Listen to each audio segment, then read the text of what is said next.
जय हिंद बिहार के साथियों, स्वागत है आपका जय सूरज क्लासेस पर। मैं हूं सूरज और आप है मेरे साथ एक बेहतरीन टॉपिक पे डिस्कस करने के लिए, और वो टॉपिक है बिहार सेकेंडरी एजुकेशन बोर्ड के द्वारा जारी किए गए बिजनेस स्टडी के पाठ्यक्रम यानी सिलेबस का। और ये जो हमारा पाठ्यक्रम है वो सेशन 2023 और 24 का है। ये जो हमारा सेशन है इसमें हम 3 खंड में डिवाइड करेंगे। पहला खंड में, पहला भाग में हम ये जानेंगे कि हमारा क्या है एग्जामिनेशन का पैटर्न। दूसरा खंड में, दूसरा भाग में हम ये जानेंगे कि क्या है हमारा चैप्टर वाइज वेटेज। और तीसरा खंड में हम ये जानेंगे कि हमारा क्या है सिलेबस, क्या है कंटेंट, हमें क्या क्या पूरे साल, पूरे वर्ष जो है हमें एग्जामिनेशन के लिए करना है प्रिपरेशन। तो आइए शुरुआत करते हैं बिना समय व्यतीत करते हुए एग्जामिनेशन पैटर्न यानी खंड अ से या भाग अ से इस सेशन का।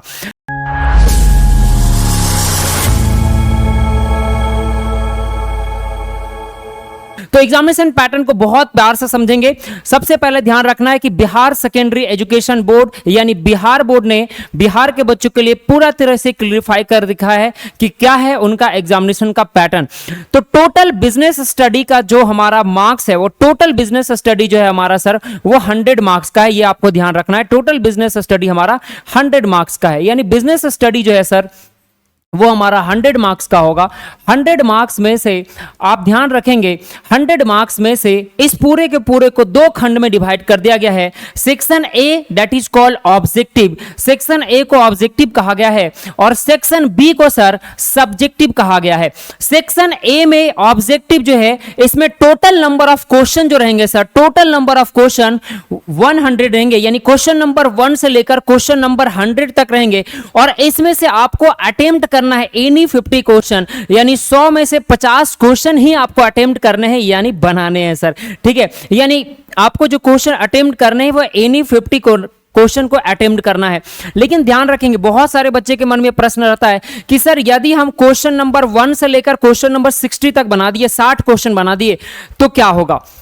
तो आपको याद रखना है सर, आपको शुरुआत का क्वेश्चन नंबर 1 से लेकर क्वेश्चन नंबर 50 तक आप जो क्वेश्चन अटेम्प्ट करेंगे वही आपका जो है वो इवैल्यूएशन किया जाएगा। रिमेनिंग क्वेश्चन को जो है वो इवैल्यूएशन नहीं किया जाएगा। तो ये आपको बिल्कुल ध्यान रखना है। ध्यान ये रखना है कि शुरुआत का 50 जो क्वेश्चन आप अटेम्प्ट करेंगे वही आपका जो है वो इवैल्यूएशन यानी मूल्यांकन किया जाएगा, और रिमेनिंग जो है क्वेश्चन उसका मूल्यांकन नहीं किया जाएगा।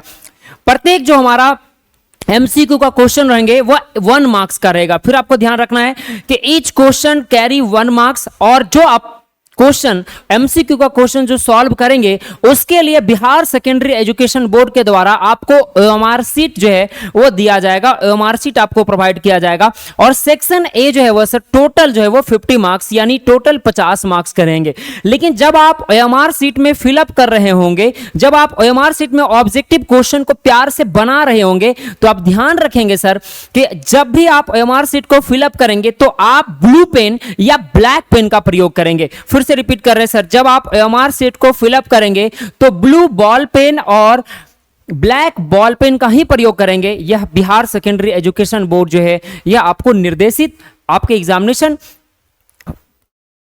के नोटिस में या एडमिट कार्ड में आपको यह चीज का उल्लेख कर देती है। अब हम देखेंगे सर दूसरा खंड यानी पार्ट बी का। पार्ट बी जो है सर हमारा सब्जेक्टिव है। सब्जेक्टिव में हमारा शॉर्ट आंसर टाइप क्वेश्चन कितने रहेंगे सर, 1 से लेकर 30 रहेंगे। क्वेश्चन नंबर 1 से लेकर 30 तक सब्जेक्टिव क्वेश्चन रहेंगे, जिसमें से हमें अटेम्प्ट करना है एनी 50 क्वेश्चन, यानी कोई भी 15 क्वेश्चन हमें बनाना है। 30 में से 15 क्वेश्चन बनाना है। और शॉर्ट आंसर टाइप क्वेश्चन जो है सर वो कितना मार्क्स का होगा, तो 2 मार्क्स का होगा, यानी short answer type question 2 marks का होगा। और इसके बाद क्वेश्चन नंबर 31 से लेकर 38 तक इसे लॉन्ग आंसर टाइप क्वेश्चन के नाम से जानते हैं।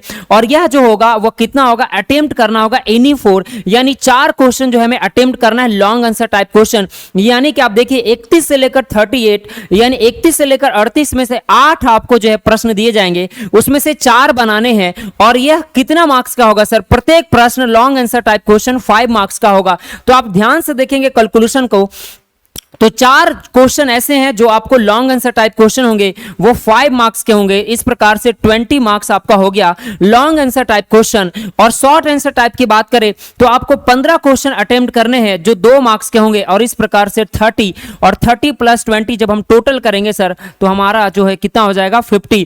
तो 50 मार्क्स आपका सब्जेक्टिव और 50 मार्क्स आपका ऑब्जेक्टिव, और इस प्रकार से कुल जो हमारा बिजनेस स्टडी का है सर वो 100 मार्क्स का एग्जामिनेशन होगा। यानी बिहार सेकेंडरी एजुकेशन बोर्ड में बिजनेस स्टडी जो है वो कुल 100 मार्क्स का एग्जामिनेशन कंडक्ट किया जाता है। इसमें से आप यह ध्यान रखेंगे कि बिहार सेकेंडरी एजुकेशन बोर्ड ने यह स्पष्ट कर रखा है कि किसी प्रकार का कोई नो नेगेटिव मार्किंग है। अगर आप एमसीक्यू का क्वेश्चन बना रहे हैं और अगर इसमें किसी भी प्रकार का कोई भी गलती होता है तो वहां पे नेगेटिव मार्किंग का कोई प्रावधान नहीं है, यानी कि आपका नंबर नहीं कटेगा अगर गलत बना देते हैं तब भी। तो नो नेगेटिव मार्किंग का जो है वो प्रावधान किया गया है बिहार सेकेंडरी एजुकेशन बोर्ड के द्वारा। बहुत अच्छी पहल है सर बिहार सरकार के द्वारा।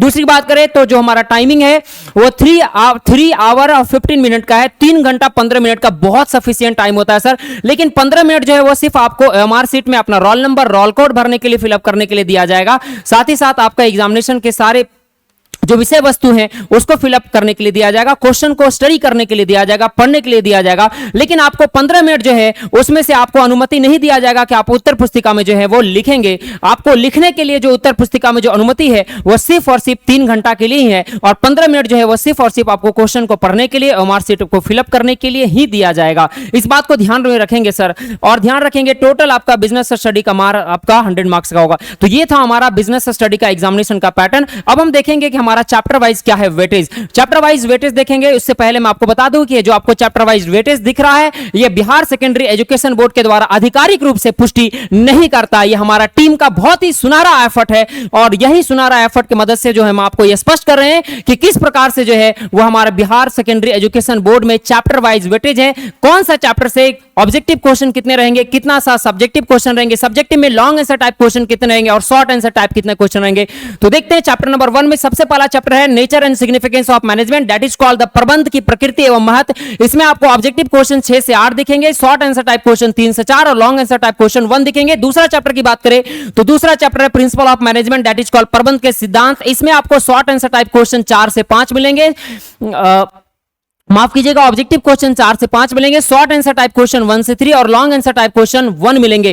तीसरा चैप्टर की बात करें बिजनेस एनवायरनमेंट व्यावसायिक वातावरण। बिहार बोर्ड में यह बहुत बड़ा संशय बना हुआ कि सर बिजनेस एनवायरनमेंट से क्वेश्चन आएगा नहीं, कि दबा के आएगा, बिजनेस एनवायरनमेंट से भी क्वेश्चन आएगा। आपको याद रखना है बिजनेस एनवायरनमेंट से भी क्वेश्चन आएगा और एंटरप्रेन्योरशिप डेवलपमेंट से भी क्वेश्चन आएगा। तो यह भ्रम नहीं रखना है कि बिजनेस एनवायरनमेंट और एंटरप्रेन्योरशिप डेवलपमेंट से क्वेश्चन नहीं आएगा। आता भी आप प्रीवियस ईयर का क्वेश्चन उठा के देखेंगे तो आप ये पाएंगे कि बिजनेस एनवायरनमेंट से भी प्रश्न है और साथ ही साथ एंटरप्रेन्योरशिप डेवलपमेंट से भी प्रश्न है। तो आपको पता होना चाहिए बिजनेस एनवायरनमेंट से जो है ऑब्जेक्टिव टाइप क्वेश्चन जो है वो आपका 2 से 4 मिलेंगे, शॉर्ट आंसर टाइप क्वेश्चन 0 से 2 मिलेंगे और लॉन्ग आंसर टाइप जो क्वेश्चन का किसी प्रकार का कोई पुष्टि नहीं है। नेक्स्ट बात करेंगे प्लानिंग का, तो प्लानिंग में आपको ठीक वही इसी प्रकार से ऑब्जेक्टिव क्वेश्चन 3 से 5, शॉर्ट आंसर टाइप क्वेश्चन 1 से 3 और लॉन्ग का कोई पुष्टि नहीं है। ऑर्गेनाइजेशन चैप्टर यानी चैप्टर नंबर 5 की बात करें तो ऑब्जेक्टिव क्वेश्चन 3 से 5, शॉर्ट आंसर टाइप क्वेश्चन 2 से 3 और लॉन्ग आंसर टाइप क्वेश्चन जो है वो 1 आपको आने को मिलेगा, देखने को मिलेगा। स्टाफिंग जो है सर नियुक्तिकरण, जिसमें हमारा ऑब्जेक्टिव क्वेश्चन जो है सर वो 4 से 6 और शॉर्ट आंसर टाइप क्वेश्चन जो है 2 से 3 और लॉन्ग आंसर टाइप क्वेश्चन 1 आपको देखने को मिलेंगे। नेक्स्ट चैप्टर बात करें तो डायरेक्टिंग दैट इज कॉल्ड निर्देशन। तो इसमें बात करें तो ऑब्जेक्टिव क्वेश्चन 6 से 9, शॉर्ट आंसर टाइप क्वेश्चन जो आपको सर 1 से 2 मिलेंगे और लॉन्ग आंसर टाइप क्वेश्चन जो है सर सिर्फ और सिर्फ आपको 1 दिखने को मिलेगा। नेक्स्ट बात करें सर कंट्रोलिंग का, तो कंट्रोलिंग में ऑब्जेक्टिव क्वेश्चन जो है आपका 4 से 5 मिलेंगे और शॉर्ट आंसर टाइप क्वेश्चन 3 से 5 मिलेंगे और लॉन्ग आंसर टाइप क्वेश्चन 1 मिलेंगे। ये हमारा आपको दिख रहा है चैप्टर नंबर 1 से लेकर चैप्टर नंबर 8 तक सर ये मेरा पार्ट ए के नाम से जाना जाता है। पार्ट ए के नाम से जाना जाएगा चैप्टर नंबर 1 से लेकर चैप्टर नंबर 8 तक, और चैप्टर नंबर 9 के बाद रिमेनिंग जितने भी चैप्टर हैं वो पार्ट बी के नाम से जाना जाएगा। तो पार्ट बी में देखेंगे सर हमारा chapter number 9 that is called financial management. यहां पे से 3 से 5 क्वेश्चन जो आपको ऑब्जेक्टिव क्वेश्चन मिलेंगे और शॉर्ट आंसर टाइप क्वेश्चन 2 से 4 और लॉन्ग आंसर टाइप क्वेश्चन 1 दिखने को मिलेगा। नेक्स्ट बात करें तो फाइनेंशियल मार्केट में आपको 4 से 5 क्वेश्चन दिखने को मिलेगा, ऑब्जेक्टिव क्वेश्चन और शॉर्ट आंसर टाइप क्वेश्चन 1 से 3 और long answer question 1। Next chapter की बात करें तो chapter number 11 that is called marketing, अपने आप में बहुत ही प्यारा, बहुत ही सुनहरा, बहुत ही लंबा चैप्टर है सर। इसकी बात करें तो ऑब्जेक्टिव क्वेश्चन जो है 5 से 6 मिलेंगे, शॉर्ट आंसर टाइप क्वेश्चन 3 से 5 मिलेंगे और लॉन्ग आंसर टाइप क्वेश्चन जो है 1 मिलेंगे। आप याद रखिए बिजनेस स्टडी का एग्जाम हो और मार्केटिंग से प्रश्न ना हो और चैप्टर नंबर 2 से प्रश्न ना हो, ऐसा हो ही नहीं सकता है, ठीक है। नया चैप्टर देखेंगे, chapter number that is called 12 consumer protection. Consumer protection में जो आपका ऑब्जेक्टिव क्वेश्चन है 1 से 4 और शॉर्ट आंसर टाइप क्वेश्चन 1 से 2 और लॉन्ग आंसर टाइप क्वेश्चन जो है सर 1 है। और नेक्स्ट बात करें तो chapter number that is called 13 entrepreneurship development, उद्यमिता विकास, जिसमें ऑब्जेक्टिव क्वेश्चन 1 मिलेगा देखने को, 1 से 2 मिल सकते हैं और शॉर्ट आंसर टाइप क्वेश्चन 1 से 2, लॉन्ग आंसर टाइप क्वेश्चन जो है बहुत कम यानी उसकी पुष्टि नहीं कर सकते। नेक्स्ट बात करेंगे हमारी, ये था हमारा चैप्टर वाइज वेटेज। अब हम लोग डिस्कस करेंगे कि क्या है हमारा चैप्टर में कंटेंट, क्या है हम जो है पूरा सिलेबस, क्या है हमारा कंटेंट, चैप्टर वाइज क्या टॉपिक है जो उसको हम पूरे साल भर पढ़ेंगे, बहुत मेहनत करेंगे और ढेर सारा नंबर लाएंगे और स्टेट टॉपर बनेंगे। तो आइए देखते हैं, बहुत प्यार से देखेंगे, बहुत अच्छे से चीजों को समझेंगे। तो पहला chapter, chapter number 1 that is called the nature and significance of management, जिसको हम हिंदी में कहते हैं प्रबंध की प्रकृति और महत्व, जिसमें हम पढ़ेंगे सर मैनेजमेंट का कॉन्सेप्ट, ऑब्जेक्टिव और इंपॉर्टेंस क्या है, प्रबंध का महत्व क्या है, प्रबंध का उद्देश्य क्या है। दूसरी बात पढ़ेंगे सर नेचर ऑफ मैनेजमेंट, जिसमें हम पढ़ेंगे कि मैनेजमेंट जो है प्रोफेशन है, मैनेजमेंट आर्ट है, मैनेजमेंट या हमारा मैनेजमेंट हमारा आर्ट है या मैनेजमेंट हमारा प्रोफेशन है या मैनेजमेंट हमारा साइंस है। तीसरी बात करेंगे सर तो level of management, level of management में हम लोग पढ़ेंगे कि मैनेजमेंट हमारा टॉप लेवल है, मिडिल लेवल है या लोअर लेवल है, इसके बारे में हम लोग देखेंगे, that is called the level of management. अगला बात करें तो मैनेजमेंट फंक्शन में पढ़ेंगे कि प्लानिंग है, ऑर्गेनाइजिंग है, स्टाफिंग है, डायरेक्टिंग है, कंट्रोलिंग है, इन सभी बातों को बड़ा ध्यान से पढ़ेंगे। और आखिरी हमारा टॉपिक होगा चैप्टर नंबर 1 का, that is called the coordination. Coordination जिसको हिंदी में प्यार से समन्वय कहते हैं, और इसमें पढ़ेंगे कि समन्वय की प्रकृति क्या है और समन्वय का इंपॉर्टेंस क्या है। और आपको पता है समन्वय से एक ही क्वेश्चन आता है, that is called coordination is the essence of management. How coordination is the essence of management, ये बहुत ही प्यारा, बहुत ही सुनारा बिहार बोर्ड का क्वेश्चन है। हम लोग सारी चीजें पढ़ेंगे जब हम आपके साथ कंटेंट को डिस्कस करेंगे, जब हम पूरे के पूरे जो है आपके साथ आएंगे, टॉपिक को एक एक टॉपिक जो प्यार से कवर करेंगे, तो क्या क्वेश्चन आते हैं, क्या क्वेश्चन नहीं आते, क्या पढ़ना है, क्या छोड़ना है, सारा डिस्कस करेंगे। अभी आते हैं चैप्टर नंबर 2 पे। चैप्टर नंबर 2 जो है सर हमारा that is called the principle of management. Principle of management जिसको हिंदी में कहते हैं प्यार से प्रबंध का सिद्धांत। और प्रबंध का सिद्धांत जो है सर जिसमें हम लोग पढ़ेंगे principle of management, meaning, nature and significance. दूसरी बात पढ़ेंगे कि हेनरी फोयल का क्या प्रिंसिपल है, और फिर हम लोग पढ़ेंगे कि टेलर साहब का क्या है,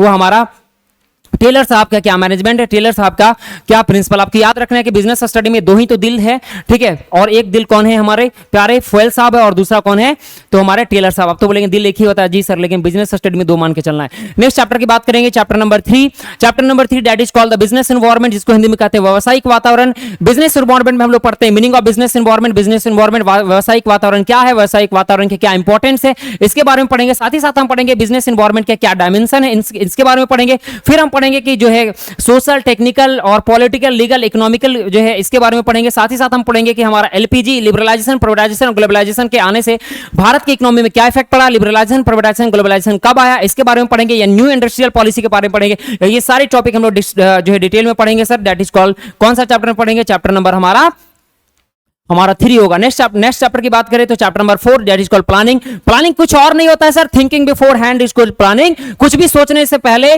जब हम कुछ भी सोचने से पहले जो निर्णय लेते हैं या कुछ भी करने से पहले जो सोचते हैं, वही हमारा क्या कहलाता है, प्लानिंग करना है। तो प्लानिंग आसान भाषा में समझेंगे, it's thinking beforehand is called planning. तो प्लानिंग क्या होता है, तो मीनिंग ऑफ प्लानिंग पढ़ेंगे, फीचर्स पढ़ेंगे, इंपॉर्टेंस पढ़ेंगे, लिमिटेशन पढ़ेंगे, प्लानिंग का प्रोसेस क्या होता है, और साथ ही साथ पढ़ेंगे बहुत ही important topic that is called the various types of planning. और ये बहुत ही ज्यादा एग्जाम में पूछा जाता है कि टाइप्स ऑफ प्लान क्या होते हैं, बजट क्या होते हैं, प्रोग्राम क्या होते हैं, प्रोसीड्यूर क्या होते हैं, स्ट्रेटेजी क्या होते हैं, ये सारे के सारे हम लोग कहां पढ़ेंगे, प्लानिंग चैप्टर में पढ़ेंगे। नेक्स्ट चैप्टर की बात करें तो नेक्स्ट चैप्टर हमारा ऑर्गेनाइजिंग होता है। ऑर्गेनाइजिंग में हम लोग पढ़ेंगे सर मीनिंग क्या होता है, मीनिंग के साथ साथ हम लोग पढ़ेंगे ऑर्गेनाइजिंग का क्या है प्रोसेस, ऑर्गेनाइजिंग का इंपॉर्टेंस क्या है। साथ ही साथ हम लोग पढ़ेंगे सर कि ऑर्गेनाइजेशन स्ट्रक्चर क्या होता है। ऑर्गेनाइजेशन स्ट्रक्चर 2 तरह के होते हैं सर, आप पता होंगे, आपको पता होगा कौन कौन सा सर। तो आपका organization structure, divisional organization structure, functional organization structure, line organization structure, साथ ही साथ आपका होता है line and staff organization structure. फिर हम लोग पढ़ेंगे फॉर्मल एंड इनफॉर्मल ऑर्गेनाइजेशन और डेलीगेशन के बारे में पढ़ेंगे। साथ ही साथ पढ़ेंगे ऑथोरिटी क्या होता है, रिस्पॉन्सिबिलिटी क्या होता है और अकाउंटेबिलिटी क्या होता है। इन सब के बारे में बहुत प्यार से, बहुत ही डिटेल में पढ़ेंगे। साथ ही साथ पढ़ेंगे डिसेंट्रलाइजेशन क्या होता है। नेक्स्ट चैप्टर की बात करें तो चैप्टर नंबर 6 बात करेंगे, that is called staffing. Staffing कुछ और नहीं होता है, लोगों को काम पे रखना ही क्या कहलाता है, स्टाफिंग यानी नियुक्तिकरण। नियुक्तिकरण की बात करें तो इसमें पढ़ेंगे meaning, needs and importance of staffing. साथ ही साथ पढ़ेंगे सर हमारा ह्यूमन रिसोर्स मैनेजमेंट। बहुत ही प्यारा प्रश्न है सर, आजकल तो ये आजकल ट्रेंड में चला है, that is called small form में बोलते हैं एचआरएम, यानी कि एक ह्यूमन रिसोर्स मैनेजमेंट का क्या इंपॉर्टेंट है सर फर्म में, ऑर्गेनाइजेशन में, कंपनी में। इसके बारे में हम लोग डिटेल में पढ़ेंगे। साथ ही साथ पढ़ेंगे कि स्टाफिंग प्रोसेस क्या है, किसी भी व्यक्ति को आप जॉब पे कैसे रखेंगे, उसका क्या क्या कदम है, क्या क्या स्टेप है, इसके बारे में पढ़ेंगे। फिर हम पढ़ेंगे रिक्रूटमेंट क्या होता है, भर्ती किसे कहते कहते हैं, चयन कैसे कहते हैं, सिलेक्शन किसे कहते हैं, साथ ही साथ पढ़ेंगे ट्रेनिंग और डेवलपमेंट, आप एम्प्लॉय को कैसे ट्रेनिंग करेंगे, कैसे डेवलप करेंगे, इसके बारे में पढ़ेंगे, प्यार से पढ़ेंगे, मजे में पढ़ेंगे सर, आपको बिल्कुल परेशान नहीं होना। फिर साथ में पढ़ेंगे कि ट्रेनिंग क्या होता है, और जब आप किसी भी एम्प्लॉय को ट्रेनिंग कर रहे होंगे, ट्रेन कर रहे होंगे, तो जब आप ट्रेन कर रहे होंगे तो on the job training, of the job training यानी मेथड ऑफ ट्रेनिंग के बारे में पढ़ेंगे। नेक्स्ट चैप्टर की बात करें तो नेक्स्ट चैप्टर हमारा सर डायरेक्टिंग है, दैट इज कॉल्ड निर्देशन। हिंदी में क्या बोल रहे हैं, निर्देशन।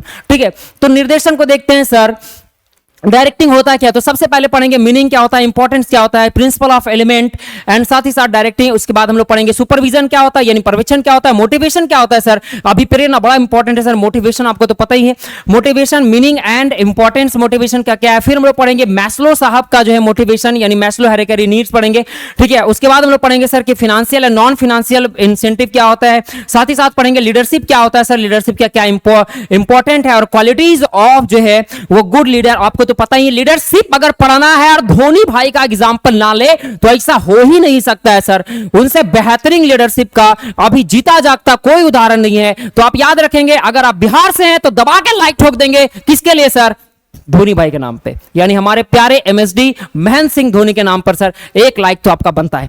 नेक्स्ट बात करें सर, तो नेक्स्ट हमारा कम्युनिकेशन है, और कम्युनिकेशन दैट इज कॉल्ड संदेशवाहन। हम लोग आगे देखेंगे chapter number 8 that is called controlling. Controlling में ध्यान से पढ़ेंगे, कंट्रोलिंग पता है क्या बोलते हैं हिंदी में, नियंत्रण, नियंत्रण। ठीक है, नियंत्रण रखने को बोल रहा है, तो इसमें क्या पढ़ेंगे सर, मीनिंग एंड इंपॉर्टेंस। फिर हम लोग पढ़ेंगे relationship between planning and controlling, यहां से क्वेश्चन देखने को मिलता है कि रिलेशनशिप क्या है हमारा प्लानिंग और कंट्रोलिंग के बीच, कंट्रोलिंग और नियोजन ये दोनों के बीच में क्या संबंध है। फिर हम लोग पढ़ेंगे प्रोसेस ऑफ कंट्रोल, और आगे पढ़ेंगे sir technique and controlling and budgetary control. Budgetary control क्या होता है, यहां से भी प्रश्न आपको दिखेंगे। ये सारे के सारे पार्ट ए के थे। अब फटाक से देखेंगे कि पार्ट बी में क्या पढ़ना। पार्ट बी में हमारा जो है सर फाइनेंशियल मैनेजमेंट, वित्तीय प्रबंध। इसमें हम ये देखेंगे कि अगर आपके पास बहुत सारा पैसा है तो किस प्रकार से आप मैनेज करेंगे। अब इसी को थोड़ा देख लेते हैं कि क्या क्या इसके अंदर पढ़ना है। तो सबसे पहले मीनिंग पढ़ेंगे, फिर रोल पढ़ेंगे, फिर ऑब्जेक्टिव पढ़ेंगे किसका, फाइनेंशियल मैनेजमेंट का। फिर यहां पर ये भी पढ़ेंगे फाइनेंशियल मैनेजर क्या होता है। ठीक है, फिर हम पढ़ेंगे फाइनेंशियल प्लानिंग क्या होता है। वहां पर हम मटेरियल का प्लानिंग कर रहे थे चैप्टर नंबर 4 में, यहां पर हम पैसा का प्लानिंग करेंगे, इसलिए इसका नाम हो गया फाइनेंशियल प्लानिंग। फाइनेंशियल प्लानिंग के साथ हम इसके मीनिंग पढ़ेंगे, इंपॉर्टेंस पढ़ेंगे, और कैपिटल स्ट्रक्चर क्या होता है। कैपिटल स्ट्रक्चर में हम पढ़ेंगे कि इसके मीनिंग और फैक्टर। फिर साथ ही साथ हम पढ़ेंगे वर्किंग कैपिटल क्या होता है, फिक्स्ड कैपिटल क्या होता है, और किस प्रकार से कंपनी को फैक्टर इफेक्टिंग करते हैं, कितने का वर्किंग कैपिटल होने चाहिए और कितने जो है आपके फिक्स्ड कैपिटल होने चाहिए आपके बिजनेस में, आपके फंड्स में। ये सारे कंटेंट पढ़ेंगे हम चैप्टर नंबर 9 में। चैप्टर नंबर 10 की बात करें सर फाइनेंशियल मार्केट, तो financial market that is called वित्तीय बाजार। यहां पे देखिए वित्तीय बाजार है, बहुत प्यारा चैप्टर है सर, बहुत मजा आएगा, इसको बहुत शिद्दत से पढ़ना पड़ेगा क्योंकि यहां पर कंटेंट आपको एमसीक्यू का भर भर के आएंगे, और आपको एमसीक्यू के साथ साथ आपको सब्जेक्टिव क्वेश्चन भी बहुत ज्यादा देखने को मिलेगा। तो यहां पर आपको पढ़ना है कॉन्सेप्ट ऑफ फाइनेंशियल मार्केट, वित्तीय बाजार क्या होता है, साथ ही पढ़ना है मनी मार्केट क्या होता है, मनी मार्केट का नेचर क्या है, और मनी मार्केट का इंस्ट्रूमेंट बहुत ही ज्यादा इंपॉर्टेंट है। मनी मार्केट का इंस्ट्रूमेंट, साथ ही साथ कैपिटल मार्केट का इंस्ट्रूमेंट, बहुत ही प्यारा प्रश्न यहां से एग्जाम में प्रश्न रहेगा ही रहेगा। आपका ऑब्जेक्टिव क्वेश्चन में इसको ध्यान में रखना है। Capital market, nature and types of primary and secondary market, प्राथमिक बाजार और गौण बाजार क्या होता है, इसके बारे में पढ़ेंगे, प्राइमरी और सेकेंडरी मार्केट बारे में। साथ ही साथ पढ़ेंगे what are the difference between the capital market and money market, मुद्रा बाजार और पूंजी बाजार में क्या अंतर है। नेक्स्ट पढ़ेंगे sir stock exchange, stock exchange का क्या होता है मीनिंग, स्टॉक एक्सचेंज के क्या है फंक्शन। साथ ही साथ पढ़ेंगे national stock exchange of India, NSEI, OCTEI, over the counter exchange board of India, इसके बारे में पढ़ेंगे। साथ ही साथ पढ़ेंगे ट्रेडिंग प्रोसीड्यूर, हमारा ट्रेडिंग प्रोसीड्यूर है, किस प्रकार से हम शेयर डिवेंचर को, सिक्योरिटी को खरीदते और बेचते हैं, हम पूरी चीजों को अच्छे से पढ़ेंगे। नेक्स्ट हमारा सिक्योरिटी यानी कि प्रतिभूति किसे कहेंगे, और प्रतिभूति के साथ साथ हमारा एक्सचेंज बोर्ड क्या है, और हमारा सेबी क्या है, security exchange board of India के बारे में पढ़ेंगे। सेबी का फंक्शन क्या है, सेबी का ऑब्जेक्टिव क्या है, और ये किस प्रकार से जो है सर हमारे इन्वेस्टर यानी कि विनियोग करने वाले व्यक्ति को जो है वो क्या करता है, सुरक्षा प्रदान करता है, हम इसके बारे में पढ़ेंगे। नेक्स्ट बात करें सर, तो नेक्स्ट हमारा है मार्केटिंग। मार्केटिंग बहुत ही इंपॉर्टेंट, बहुत ही प्यारा सब्जेक्ट है सर, और साथ ही साथ बहुत ही प्यारा जो है हमारा चैप्टर भी है। तो मार्केटिंग जो है सर, इसमें आपको पूरा डिटेल में चीजें पढ़ना पड़ेगा। मैं आपको सच बताऊं तो बिजनेस स्टडी का सबसे इंपॉर्टेंट और सच कहो तो सबसे लंबा चैप्टर जो है सर वो मार्केटिंग है, क्योंकि मार्केटिंग में पूरा डेप्थ में पढ़ना होता है। इसमें हम पढ़ेंगे मीनिंग ऑफ मार्केटिंग, विपणन किसे कहते हैं, साथ ही साथ पढ़ेंगे सर फंक्शन क्या है मार्केटिंग के, फिर मार्केटिंग और सेलिंग में क्या डिफरेंस है, market what are the difference between the marketing and selling, विपणन और विक्रय में क्या अंतर है सर। उसके बाद हम लोग पढ़ेंगे कि हमारा क्या है मार्केटिंग मिक्स क्या है, ठीक है। तो मार्केटिंग मिक्स के साथ साथ हम एलिमेंट पढ़ेंगे, फिर हम लोग पढ़ेंगे पैकेजिंग क्या होता है, तो इसमें पैकेजिंग भी पढ़ेंगे सर, फिर हम लोग लेबलिंग भी पढ़ेंगे सर, फिर ब्रांडिंग भी पढ़ेंगे। इसको ध्यान रखेंगे, क्या क्या पढ़ेंगे सर, लेबलिंग पढ़ेंगे, L फॉर लेबलिंग पढ़ेंगे सर, P फॉर पैकेजिंग पढ़ेंगे, फिर B फॉर ब्रांडिंग पढ़ेंगे, साथ ही साथ हम लोग एडवर्टाइजमेंट भी पढ़ेंगे सर, पब्लिसिटी भी पढ़ेंगे। ये सारे के सारे मार्केटिंग के अंदर आते हैं। नेक्स्ट चैप्टर की बात करें हमारा कंज्यूमर प्रोटेक्शन। कंज्यूमर प्रोटेक्शन यानी जो उपभोक्ता संरक्षण, जिसमें हम लोग पढ़ेंगे importance of consumer protection, consumer को किस प्रकार से प्रोटेक्शन किया जाए, कंज्यूमर के क्या क्या राइट्स है, what are the rights of consumer, और कंज्यूमर के क्या रिस्पॉन्सिबिलिटी है, और ways and means of the consumer protection, किस प्रकार से आप कंज्यूमर को प्रोटेक्ट कर सकते हैं, और ये सारे के सारे जो है आप पढ़ेंगे। लेकिन आप यह ध्यान रखेंगे सर, जब आप कंज्यूमर प्रोटेक्शन को पढ़ रहे होंगे तो कंज्यूमर प्रोटेक्शन एक्ट जो है 1986, इसके बारे में एग्जाम में नहीं पढ़ना है, क्योंकि बिहार सेकेंडरी एजुकेशन बोर्ड ये क्लियरिफाई कर चुका है कि जो नया कंज्यूमर प्रोटेक्शन एक्ट है उसके बारे में पढ़ना है, पुराना कंज्यूमर प्रोटेक्शन एक्ट नहीं पढ़ना है। यही तो फायदा होता है सर सिलेबस को जानने में, कि क्या पढ़ना है और क्या छोड़ना है। अभी आपको पता चल गया कि पुराना वाला को नहीं पढ़ के जाना है, पुराना डेटा को याद करके नहीं जाना है, नया डेटा के अनुसार कंज्यूमर प्रोटेक्शन एक्ट को पढ़ के जाना है। और नया चैप्टर, हमारा अगला चैप्टर और अंतिम चैप्टर जो है सर हमारा बिजनेस स्टडी का, that is called entrepreneurship development. Entrepreneurship development में हम पढ़ेंगे मीनिंग ऑफ एंटरप्रेन्योर, और किस प्रकार से एंटरप्रेन्योर जो है वो बिजनेस में डिसीजन लेता है, क्या क्या क्वालिटीज होते हैं एक एंटरप्रेन्योर के। ये सारे के सारे कंटेंट जो हम एंटरप्रेन्योरशिप डेवलपमेंट में पढ़ते हैं। इस सेशन को देखने के लिए, इतना सारा प्यार करने के लिए, और बिहार के वासियों को खासकर बहुत बहुत धन्यवाद। जय सूरज क्लासेस आपको तहे दिल से धन्यवाद ज्ञापन करता है। थैंक यू सो मच, बहुत बहुत प्यार और बहुत बहुत धन्यवाद।